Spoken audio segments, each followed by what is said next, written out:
On September the 10th, we are going to be getting a mind-blowing, massive update for Dune Awakening. And here I was thinking that this was going to be the new vehicle to traverse Dune Awakening. But we are pleasantly surprised with a completely new vehicle, building sets, skins, new main story, side quests. But September is looking very bright with some huge content drops. We're going to try to cover pretty much everything from the roadmap to all the bits and pieces revealed from the trailer, the Lost Harvest, what's coming, when, and so much more. And possibly some very hidden in plain sight details that could really change how combat works with the introduction of the new vehicle. It's really important to use the chapters where you need them. Just go to the parts you need. I put a ton there to make it super easy to find what you're after, but it has pretty much the most up-to-date information as we know it. Let's go. So diving straight in, we have September 10th being the big date, which is going to introduce the continuation of the main story and a bunch of other stuff we'll come to in more detail soon. The DLC, Lost Harvest, which honestly looks pretty epic. But coming back to the key dates and pricing. If you haven't been eaten by Shai Hulud yet, you can do it for free. Jump onto Steam, download Dune Awakening. You can play up to 10 hours. And if you do purchase the game, you can carry your progress over. We'll go through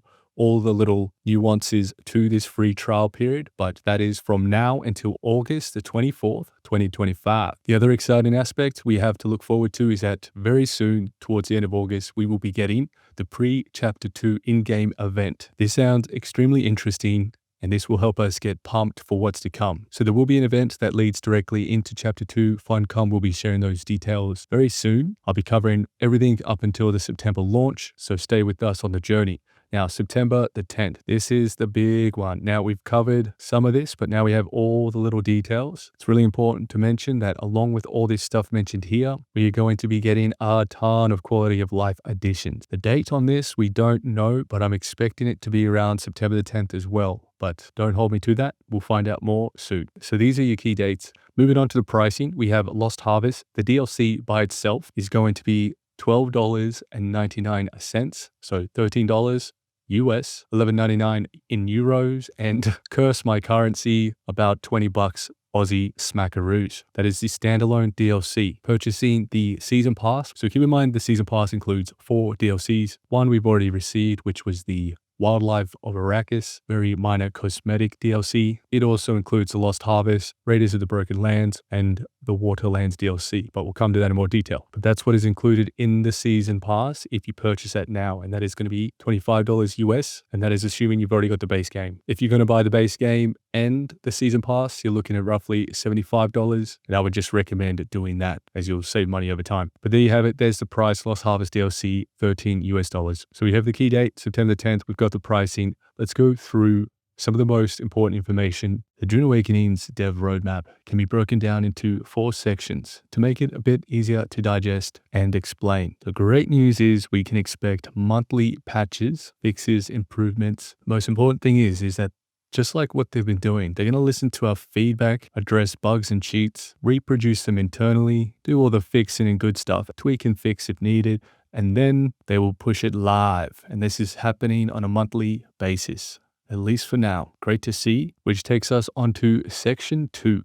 Now we've split it into 3 things because it really is 3 huge changes. And keep in mind, this is all coming on September 10th. The only thing we're not sure about is all the additional quality of life features. First off, we have the free update. This is going to be chapter 2, so it continues the main story after chapter 1. We know that this is going to be about mysterious murders that are happening in Arrakis, so we'll be following through very heavily narrative-driven extension of quests that we're used to, as well as some new contracts, and these will be taking us all over the place. Harco Village, Arrakis, Hagar Basin. But ultimately, we are playing detective and we are trying to solve why all these people are getting murdered and who is behind it. The good thing is that we will be going to some completely new locations, primarily in Arrakis, in the archives, which are hidden deep underground. These locations have amazing lighting, atmosphere, and all of this leads to us uncovering an epic secret, probably something maybe related to Arrakis and Atreides that will more than likely heavily carry us on to the chapter 3 storyline as it continues on. Let me know in the comments what you think is going to happen. Who are the major players? It almost looked like to me we're going to be meeting the princess, but let's wait and see. In a continuation, along with character recustomization, this is where we will be able to travel to Harco Village or Arrakis and interact with a certain NPC, and these NPCs will allow us to enter the character recustomization screen, where we'll be able to fully customize our character again, which is good news for those people who created short characters. You'll know what I mean. As well as you can also muck around with the new hairstyles and tattoos. What we don't know is how much it will cost, but I'm assuming there will be some kind of weighted decision making in terms of what the expenditure will be. I don't think it's just going to be free, but we'll wait and see for that. But I don't expect it to be much if there is a price. The big one for us in the free zone is dynamic encounters. Now, we do see only a few frames of one of these new encounters, and honestly, it looks a little bit disappointing. I was really hoping for some NPCs in vehicles driving around or something much more engaging. But from the frames that we have, it just looks like there's going to be these new little pitched up tents, little camps that pop up, and they'll probably have some NPCs that we'll have to take out. I'm hoping these camps and dynamic encounters have better loot or some crazy good loot or something to draw us to them, or to try look for them and engage with it. Bit skeptical on this. When we have more information, I'll clarify our understanding, but at the moment it looks pretty abysmal. Watch this space. Included in the new updates are more contracts, new deep desert layouts to mix things up a little bit. We don't have too much more info on that. The Archetype Armors, very interesting. So what the Archetype Armors are going to add is 5 new predefined themed gear for each of the different classes. So your Swordmaster will have its own Bene Gesserit, Plantologist, and so on. My assumption is maybe you unlock these once you've gotten to level 3. That'd be a cool driver to do something like that. Or once you've completed the quest. So for a lot of us, it'll probably automatically be within the customization, but I doubt it will be like that. This will probably just appear when we go into the customization. And if we're rocking heavy, light, or still suit armor, we would click on that piece of armor and we would have 5 new rectangles here, which you should be able to apply to your heavy, still suit, or light armor. That's how I'm thinking it's going to work based off how the current system operates. And if you're wondering what all the various armor is going to look like, it is pretty much very similar to the armor in the skill menu. So for example, here is the Mantat in the skill tree. This is most likely the Mantat armor. The Planetologist armor is this guy right here. That looks fairly decent. The Swordmaster armor is going to be this one here, more than likely. You can even see how similar it is. If we quickly switch to the skill menu, you can see very, very similar. So that's probably Swordmaster. The Trooper outfit is going to be this one on the end here, which leaves us with the Bene Gesserit right here. So these are the 5 new armor archetypes. I really hope we will also be able to just change some of the colors up from all the different swashes that we've gotten from Landsrad. Let me know in the comments how you think this will work. Are they completely new armor pieces, or is it just kind of a transmog addition? So that's what's included in the free update coming in September, but there's a lot more in this free update, which ties directly to the quality of life improvements and changes that will be coming. So we'll zoom over to here first, as that is included in the free update, or just the normal patch that you'll be getting. Many of these should have been in the game from the get-go. But anyway, in September after this patch, we'll be able to rename vehicles, storage containers, and other placeables to really help us understand who's parked where, what needs to go in which container, and all those nice quality of life improvements around the chaotic nature of having guild bases and tons of storage devices. Improved Ornithopter rockets for combat. This one is going to be a big change to the aerial dynamics of combat within Dune Awakening, as at the moment there's so many desyncs, rubber banding, hit register issues, there's just so many problems. So overall they'll be aiming to try fix a lot of those issues. Hopefully also perhaps mess around with the projectile itself, how fast it moves, how it works. Be very interesting to watch this space. Hot seat swapping hotkey for vehicles. This will be big. Now we'll just be able to press one button, go straight to the buggy cutter array, press another button, come straight back to the driver's seat, continue on our merry way. This next change is perfect for guilds, as it's going to expand player logs to track who takes items from chests. There's been so many scenarios and posts on Reddit of people getting stuff stolen, and there's a good chunk of that probably just from guild members stealing stuff. This will help keep very accurate log of who is accessing what. It's yet to be seen how chaotic this will be. How long will we have access to these logs, etc. This is another interesting system that they're going to try implement, which is the vehicle salvage system for recovering lost vehicles. Large chunk of this will be when your vehicle falls through the floor or clips into various objects where you can't recover it. Traveling deep desert where you instantly teleport to the quicksand and your Ornithopter is gone. or lands somewhere and you can't retrieve it should hopefully be covered by the new insurance scheme of the salvage system for lost vehicles. My guess it'll be similar to a reporting system, but again, how would you verify some of this? Another interesting system, could be quite complex depending on what they're trying to do here. This next one is a true triumph for the community, and thanks to that legend who has been posting nearly daily to get the Cobalt paste volume decreased, which I'll just give you an example of. So this is how much Cobalt you would be able to store in your medium storage container. So 3.5 stacks to now, which you've already pushed, is that same container can now hold 7 full stacks. So we've gone from 3.5 to 7 full stacks in the same container. This other change is a big deal. The increased assault Ornithopter inventory changes. So what they're going to do is increase the amount of slots for the Assault Ornithopter. I don't think they've confirmed that they will increase the volume that the Assault can hold, but I really hope they can give us a Mark 6 storage container for the Assault Ornithopter as well as for the Scout. Why can't we have Mark 5 and Mark 6 for the Scout Ornithopter as well? I would really enjoy seeing a complete rebalancing and change to the storage containers for these two vehicles. Let me know in the comments if you agree, and it's a good time to make these changes because for the most part, the only duplicating bugs left are Solari, so the impacts should be less in terms of marketplace moving things. I think it's a good time to implement a better storage for the Assault and the Scout. That's just my thoughts. But as far as we know for this change, we're just going to be getting more slots to the Assault, but that change alone will be quite impactful. The biggest one for me are going to be these two here. These are huge for the overall game's longevity, and this is the Carrier Ornithopter cargo container. We mentioned this before, but they have listened. Those designs we saw throw up the images of where the cargo container was going to fit within the game is now coming. That is in September. The excellent thing is we've got confirmation that in September, we will be able to transport the storage container as well as the harvester, buggy, or anything that you can hook up to the carrier.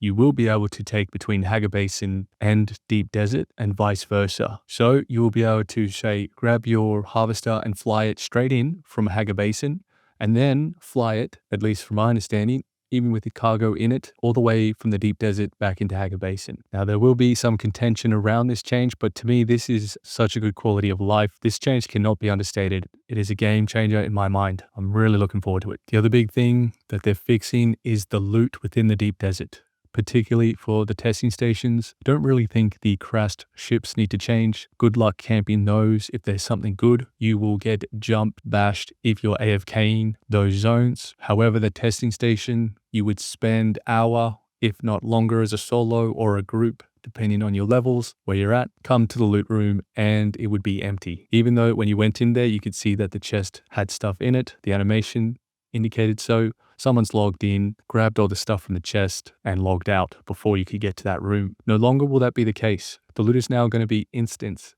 to the player. So everyone should get loot and be rewarded for clearing the testing station. This is going to be a big, awesome change. I still think they should keep the best loot in some of those crashed ships, but this will be a nice change for many players. Another bizarre thing they're going to try to do is the offline notification system where we should receive emails keeping us up to date of how our base is performing in terms of taxes and powers. Do we need to pay tax? How long has our base got for power? We don't know if this is going to be a weekly or just one notification before it happens. We'll find out more soon, but they are going to be implementing a notification system to help prevent people losing their bases due to taxes and power. Now, ultimately, they'll probably change this system at some point to be more flexible, but we'll wait and see. Many people have wanted taxes to come out of our account, power to be longer in the higher tier, the spice power generator, etc. But there you have it. Without spending any extra money, you're going to be getting a nice amount of new content, some of the best quality of life changes that we'll probably ever see other than the endgame rework. Moving on to the DLC. If you had purchased the Deluxe Edition or the Ultimate Edition, you have the Season Pass, which includes 4 DLCs. Technically, we've already received one, which was meh. But in September, we get the Lost Harvest DLC. This includes a new vehicle, and the new vehicle is called the Treadwheel. And it's definitely way cooler than I was thinking it was going to be. This is a new ground vehicle, which will probably sit somewhere between the buggy and the Ornithopter, and it should have its Mark 3, 4, 5 equivalents, as they've mentioned. So it should progress and unlock just like any other vehicle. You'd go into your Intel and unlock it, and there should be different Mark versions, so Mark 4, Mark 5. I hope it's faster than the buggy and the bike, as well as allow for storage boosts and other cool things. Maybe even some weapon attachments, but nothing like that confirmed. Hopefully there's some use cases for this within the deep desert, but as we know, the whole end game is going to completely change soon enough. So some interesting points about the new vehicle. Even if you don't buy the DLC, you'll still be able to buy this vehicle on the marketplace. I'll definitely be trying to sell them. I'm sure every man and his dog will. You'll also be able to get guild members who do have the DLC. They can craft it for you, and then you'll be able to construct it. So there'll be plenty of ways to access the vehicle even without getting the DLC. Kind of interested to hear people's thoughts on this, because people are getting access to the same content without paying for it, but it makes a lot of sense to me, and I'm glad they've done it this way. From the small amount of info we have on the new vehicle, by far the most interesting is the thumbnail for the video, which we can clearly see you can add an attachment to the tread wheel. And I mean, if we look at the vehicle behind it, you can almost see like a booster on that one, perhaps. But at least we can confirm from this image that there are attachments for the tread wheel. By far the most interesting aspect to this shot is that you have a player on the back holding a weapon. Now, what I'm hoping this means or signifies is that we can be on the back of this, perhaps holding the Ancient Way or another various weapons, do drive-bys and engage in combat, perhaps even have our shield on while we're in the vehicle. They show the wedge wheel a lot too on open sands, so maybe it has a reduction on vibrations compared to some of the other vehicles. But it's certainly going to be very interesting if they've introduced some new, more in-depth mechanics to a co-op vehicle where you can fire on the move with whatever weapon you have on hand. What this also means is that we still don't have any confirmation on the tank. I suspect that will be far down into mid-2026 after the re-envisioned or reimagined endgame. Moving on, we get some new building pieces and decorations. It's actually a lot better than I imagined. And by far the coolest aspect to the building pieces is the new building set, the Dune building pieces. Check these out. Now, it's only a few frames, but we have these retractable external facing pieces that look like they may flip out or close during a sandstorm or something like that. But more importantly, we can see in this clip a really cool retractable door that looks brand new columns, stairs, some railing, as well as new foundation and quite a few new building pieces. So it's almost a new set. I think maybe more pieces will be added, perhaps with Twitch drops and stuff like that. But ultimately, it does look like a whole new building set is being released, at least some major parts to it. Particularly keen to see what appears to be retractable windows or doors. We also get some insight into the decorations. We'll have a new hologram, roof piece, some roof decorations, floor mats, a few other bits and pieces, at least from what we can tell from some of the images. But overall, it looks kind of cool to me. They also mentioned there'll be a new thumper emote, which I don't think we've seen yet, but it would just be sort of a character perhaps imitating placing a thumper down. New armor and weapon skins. These are going to be cosmetic. Probably will have no new uniques, unfortunately. Brings us finally to the main story of the Lost Harvest DLC. This is centered around a large harvester, so the giant ones, which was getting transported, has crashed, which means a new location. It'd be kind of cool if this was like added onto Hager Basin, but I'm guessing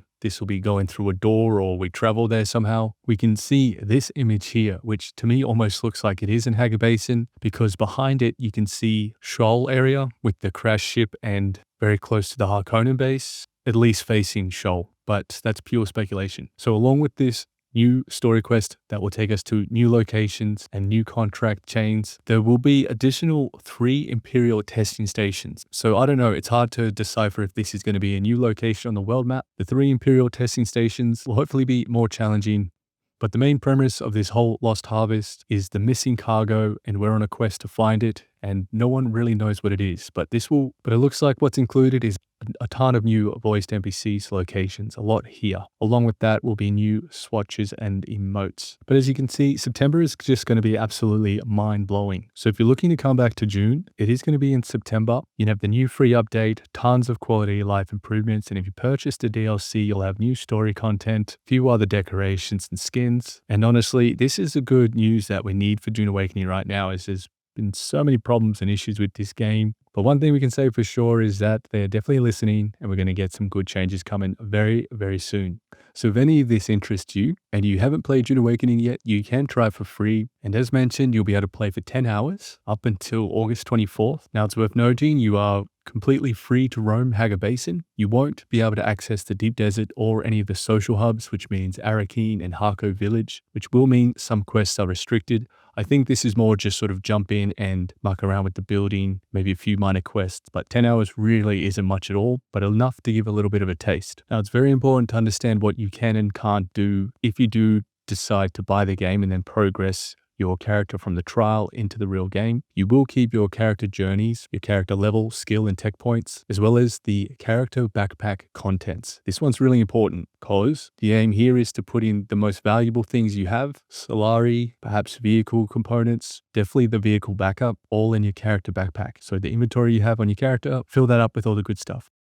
Now, it cannot be stressed enough that what you won't be transferring is your base. That will be gone. Any vehicle outside the vehicle backup tool will be gone, and no more than 10,000 Solari. However, you can put Solari in your character backpack, which should transfer over, but otherwise a nice way to get some free time in Dune Awakening to try it before you buy. So this brings us to the next section 3, which is going to be what happens early to mid next year. We're not going to go too much in detail about this. So a lot of it's just going to be hoo-ha and everyone's best guess. But we do have a little bit more information on the revamp of the end game, which will come too soon. We'll also get the DLC Raiders of the Broken Land. This is just going to be pretty much cosmetics again. Chapter 4, we don't have much info. Then we get the Water Wars DLC. Perhaps this is where we would get the new faction, but we don't have much info on this other than the water shippers family are at war. We're fighting for control over the polar caps of Arrakis. We know on the world map this will be a new location to travel to, so we'll be able to experience a whole new sort of environment and aspect to Arrakis that we've never encountered before. That should be quite a big change. The Water Wars DLC.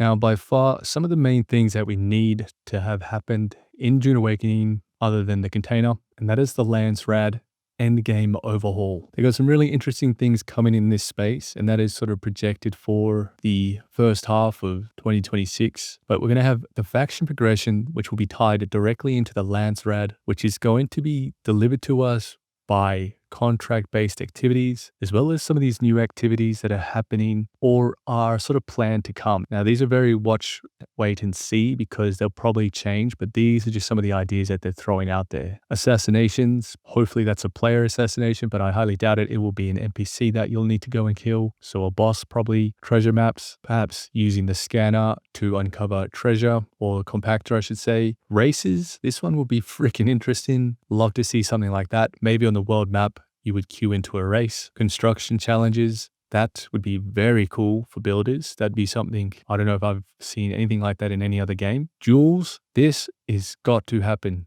Duels, an arena, somewhere we can travel on the world map and queue into like a 1v1, 2v2, or some sort of system where we can do duels would be huge.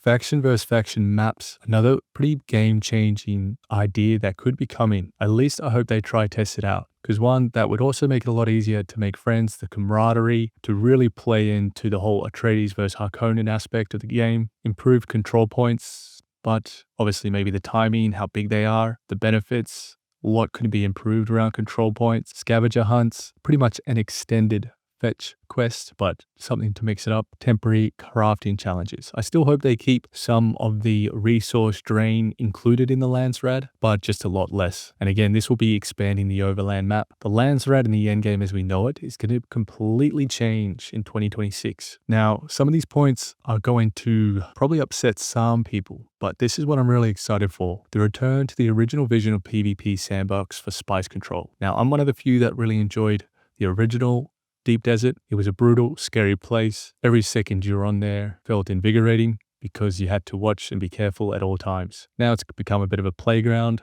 but that's just me. Ultimately, they are going to be sort of trying to turn back one version of the Deep Desert to a PvP sandbox. Now, with some of these changes that they've mentioned, particularly with expanding the overland map, things like duels, faction maps, there is a good chance that down the track we may get some sort of PvP area and PvP Deep Desert. So maybe two different versions. And to make that even freaking cooler is no fly zones for enforced ground combat. I really hope we get more of that because hopefully by then we'll have a tank and really get to muck around with the buggy and its rocket launchers, more weapons, things to attach, along with more diverse layouts of those maps.